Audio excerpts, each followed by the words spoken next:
Marilyn Balcomb, I'm the Executive Director of the Gaithersburg Germantown Chamber, but also the Chair of the Quarter Cities Transit Coalition. And this question is not a CCT question. But to follow up on the gas tax issue, it's an economic development issue from the perspective of the more urban areas need transit projects. Transit projects are big, expensive projects. One piece of that puzzle is the gas tax in terms of a revenue source. However, the last time it came up before the legislature, there was a huge pushback from the more rural areas who are not willing or interested in increasing the gas tax to fund the, quote, projects in Montgomery County or Prince George's or Frederick.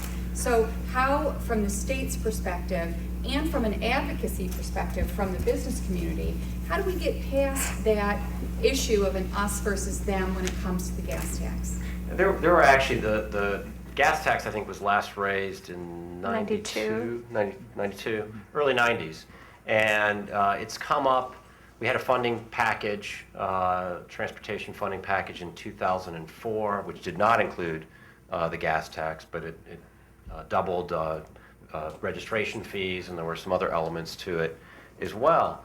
The last time kind of the transportation funding came up really was the special session in 2007, fall of 2007, and that was called for a number of reasons, but it was to try to close the budget gap on a long-term basis before we tumbled into one of the worst recessions since the 1930s. With that, there were some changes that were made in that a portion of the sales tax went to the Transportation Trust Fund, and there were some other changes as well. The gas tax did come up in 2007, and I know others of my colleagues have also supported an increase in the gas tax, and I've sponsored legislation on it. I've co-sponsored other legislation on it. If you're looking at, just to put it in perspective for everybody, about a 5-cent increase, that's roughly a little more than I think 150 million additional dollars. 10 cents a little more than $300 million. When that debate was occurring, there was a discussion in the 2007 special session about increasing it and then also indexing it.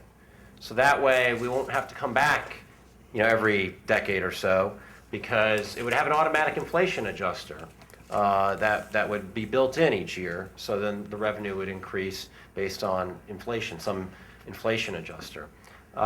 In addition to, so as the debate ensued on that, because of other difficult decisions on the revenue side and spending reduction, I mean, it was about a month-long session that we had that fall. We heard from rural communities, as you mentioned, what do we get for this? What's the horse trading? Is this going to benefit Baltimore City and the Washington suburbs? But you also heard it from some of the more urban areas of the state, believe it or not. And one argument that was put out there was a kind of a regressivity argument that there are other revenue taxes, fees, whatnot, that are going to be implemented as part of this special session package. And is this piling on? So there were some, one more gas tax that low-income people wouldn't be able to afford to get to work on top of some of the other actions that were taken in the 2007 session. So you had a dynamic where you had, regardless of party, really. I mean, you had some in the more rural areas, but you also had some in the, in Baltimore City, in Prince George's County, who were saying, we're not going to support a gas, even a nickel. Even a penny with an index that could go up no more than a penny a year, we couldn't get to 24 votes, which is a majority in the Senate, and the 71 votes, which is a majority in the House, because of that confluence of dynamics. Now, going forward, well, what do we need to do? Well, clearly there's the regional discussion that we just talked about with the last question. I think we need to frame it from an economic development perspective, and I think that members of the business community, we need to broaden the coalition of support for revenue sources like the gas tax to business community in other parts of the state, which I think is something that's underway and has been ongoing, but we also need to reach out to other organizations, I think, other constituencies, broaden the coalition of support for this, not only from a business perspective, but if we want to meet our obligations as a state, as a county, as state and local governments, to provide other services, we need to have the tax base to be able to do that. And growing the tax base in Montgomery County is going to benefit the state. Growing the tax base in Frederick County is going to benefit the state. And some of these issues that we're talking about related to transportation, there's a good bang for the buck and an economic argument in Frederick County, as well as Southern Maryland, as well as we were talking about the BRAC jobs coming in to Aberdeen even, up in Harford County.